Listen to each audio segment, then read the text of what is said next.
Baik, selamat sore semuanya. Terima kasih sebelumnya.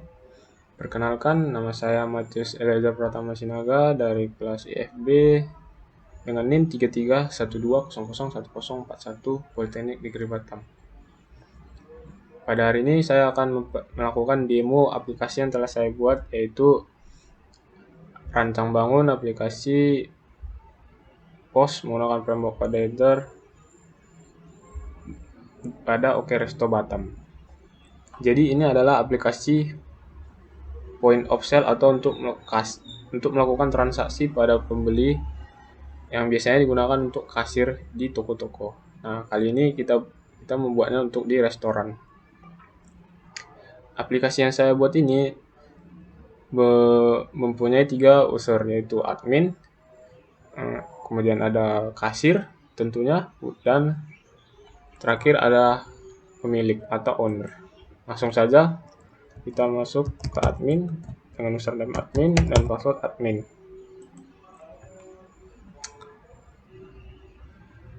Di menu dashboard terdapat 2 tampilan. Sebelah kiri ada menu terlaris, kemudian di sebelah kanan itu adalah pesanan terakhir.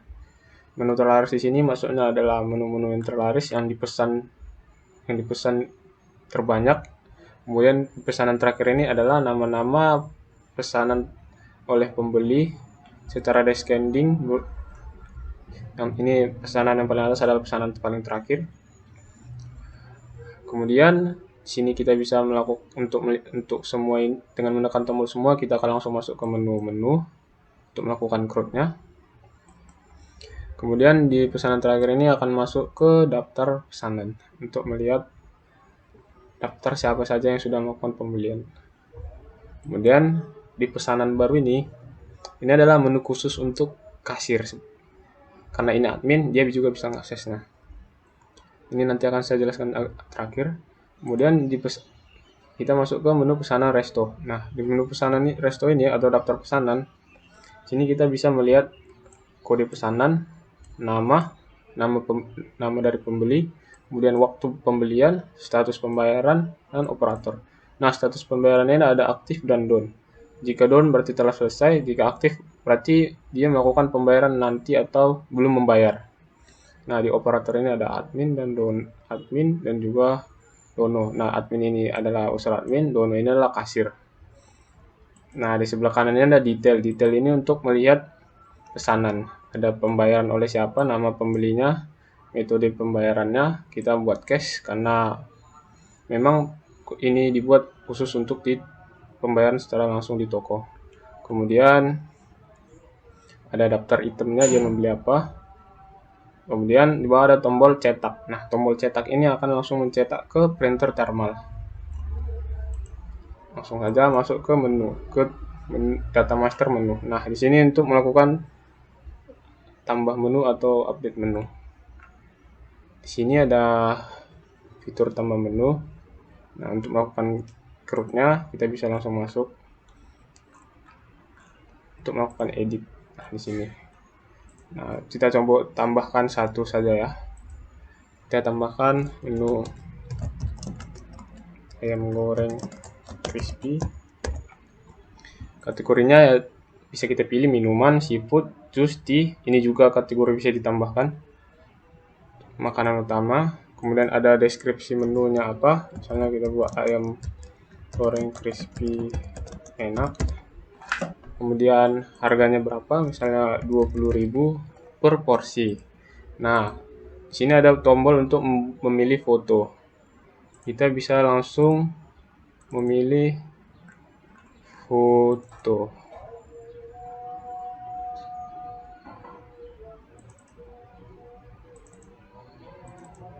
Misalnya kita mau memilih foto ini sebagai gambarnya. Kita langsung tekan open, simpan. Nah, maka ayam goreng crispy tadi sudah tertambah di sini. Harga 20.000 dan total transaksi masih 0 karena belum melakukan pembelian. Nah, jika seandainya kita ingin mengubah, nah kita bisa melakukan ubah di sini. Kita bisa melakukan ubah, misalnya enak sekali. Kita bisa juga ganti kategorinya. harganya, misalnya kita ingin mengubah harga 19.000 jadinya, karena ada bahan-bahan jadi murah, misalnya simpan. Kita masuk lagi ke menu. Nah, harga dan deskripsinya sudah berubah. Begitu juga gambar ini bisa juga diubah. Kemudian ada bahan baku. Nah, bahan baku ini untuk melihat stok bahan baku yang ada di restoran. Misalnya ada bahan-bahan baku, misalnya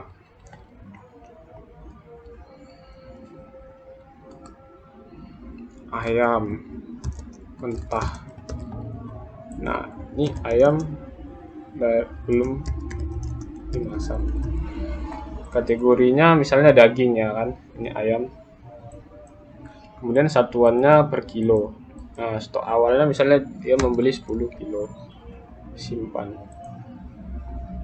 Nah, jadi di restoran itu sekarang sudah punya ayam mentah dengan stok 10 kilo.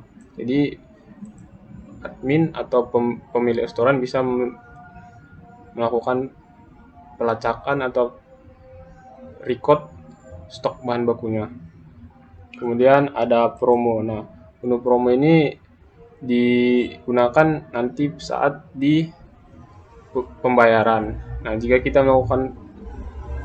mengetikkan promo ini, maka dari si jumlah uang yang seharusnya dibayarkan akan berkurang sebanyak 20%. Juga promo ini juga memiliki tanggal aktif. Kemudian ada menu pengeluaran resto. Nah, di menu pengeluaran resto ini apa saja pengeluaran yang ada di restoran. Misalnya memberikan gaji pegawai, beli bahan, dan di sini ada nama yang melakukan atau penambah pengeluaran ini. Kita bisa contoh, kita langsung saja tambah pengeluaran. Misalnya beli mangkok, deskripsi beli mangkok plastik. Misalnya ini untuk operasional lah, total 20.000 ya. Nah, kita bisa melihat sini terjadi penambahan membeli mangkok. Kemudian sini ada mitra. Mitra ini sama dengan supplier. Nah, misalnya supplier buah-buahan. Ini biasanya khusus untuk owner atau pemilik yang bekerja sama dengan supplier tersebut. Misalnya supplier buah segar. Nama pemilik misalnya PT Buah Segar, alamat Jalan asal-asal, nomor handphone,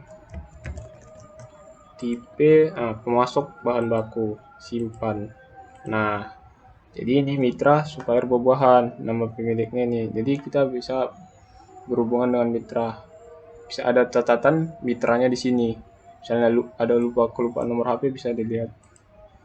Kemudian di sini ada laporan statistik. Laporan statistik ini khusus untuk pemilik atau owner. Nah, sini ada arus kas. Nah, tadi kita baru saja kan menambahkan pengeluaran. Nah, di sini akan langsung terlihat pengeluaran. Nah, jika kita melakukan tadi proses pembayaran, maka akan tampil di atasnya nanti warna hijau seperti ini, melakukan pembayaran. Nah, ini pembayaran terakhir tadi 7.000, ini yang terakhir. Ini untuk detailnya seperti yang tadi. Kemudian di sini ada laporan transaksi per bulannya. Di sini ada tahun, kemudian nominal transaksi masuknya. Nah, jika kita ke detail, ini akan masuk ke per bulannya. Nah, Januari, Februari, Maret, dan seterusnya. Ini untuk cetak laporan tahun menggunakan PDF.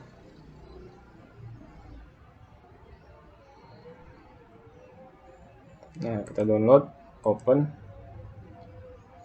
Nah, akan tampil seperti ini. Kemudian ada statistik resto. Ini saya buat menggunakan chart.js. Ini untuk melihat menu terlaris secara menggunakan pie chart. Sini ada pemasukan harian menggunakan grafik line chart seperti ini. Ini untuk hanya bulan ini saja. Gitu. Lanjut, di sini ada settingan untuk resto. Ini untuk data-data restorannya. Kemudian untuk keuangannya ini, di sini kita bisa mengedit pajak dan juga tahun pembukuan awal. Tahun pembukuan awal ini di mana ini untuk di laporan transaksi. Nah, jadi ini kan dari tahun 2022. Nah, jika kita ubah ini menjadi 2021, maka tahun pembukuan awalnya menjadi 2021 di sini. Nah, menjadi 2021 begitu. Kemudian ini kita bisa tambah pajak, misalnya kita memberikan pajak 5%. Kemudian ini untuk printer thermalnya. Sini kita bisa melakukan koneksi. Agar memudahkan untuk melakukan koneksi, kita bisa melakukan koneksi melalui USB atau LAN. Dan alamat IP. Alamat IP ini didapat dari cetakan pertama dari struk pertama kali printer tersebut. Biasanya akan ada di buku dokumentasi printer tersebut. Kita langsung saja menggunakan ke menu kasir tadi. Misalnya kita membuat pajak 5% dan promo tadi. Ini promo lebaran. Kita copy terlebih dahulu. Ini pesanan baru buat pesanan. Nah, sini bisa masukkan nama pelanggan. Tes pelanggan 2. Pilih kategori mau makan utama. Misalnya beli sama bihun. Nah, total 59.000. Proses pesanan. Sini ada data pesanan, jumlah. Nah, misalnya kita masukkan kode promo. Nah, promo lebaran. Nah, kita gunakan, maka akan terjadi pemotongan. Nah, sini tadi pajak yang 5% itu juga otomatis memotong sebanyak 2.950. Nah, kita bisa melakukan bayar nanti atau proses pembayaran. Pembayaran kami masukkan, misalnya uang yang dimasukkan harga akhir 49.000, dia memberikan harga 50.000, kita langsung set. Nah, kembalinya segini. Lakukan proses pembayaran atau bayar nanti. Kalau misalnya kita melakukan bayar nanti, nah ini yang tadi tes pelanggan 2 bisa kita update. Kita bisa juga melakukan update pesanan. Update pesanan di sini kita misalnya menambahi,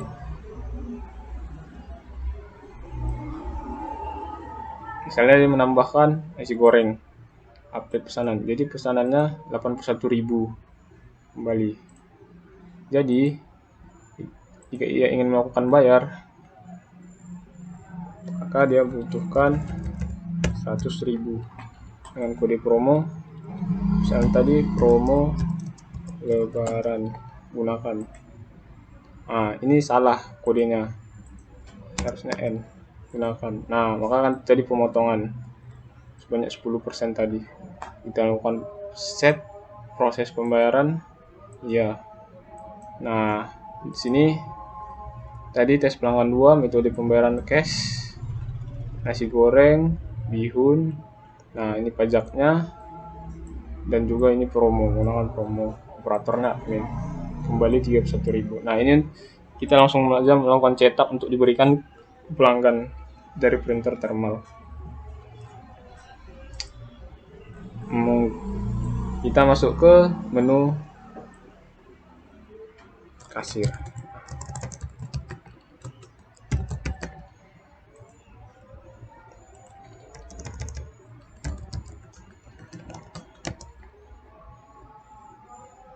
Oh, kasirnya nama Dono.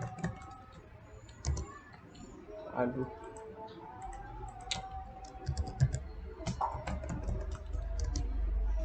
Masuk. Nah, di sini menu kasir hanya terdapat dashboard, membuat pesanan yang sudah jelaskan tadi, dan pesanan resto untuk melakukan tracking pesanan, dan logout. Ini Dono sebagai kasir. Kemudian kita masuk ke menu terakhir, yaitu pemilik. Menu pemilik.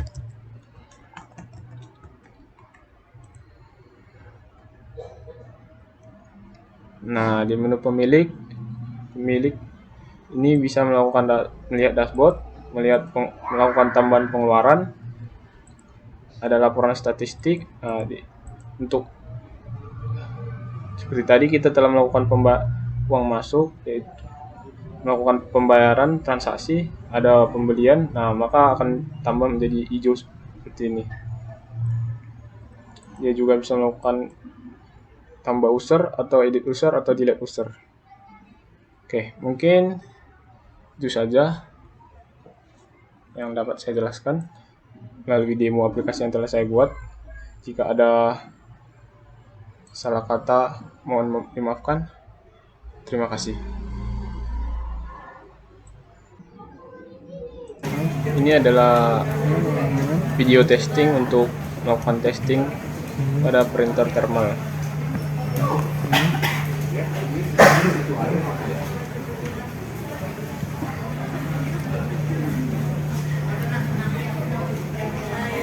Klik cetak, maka akan langsung turun ke printer thermal.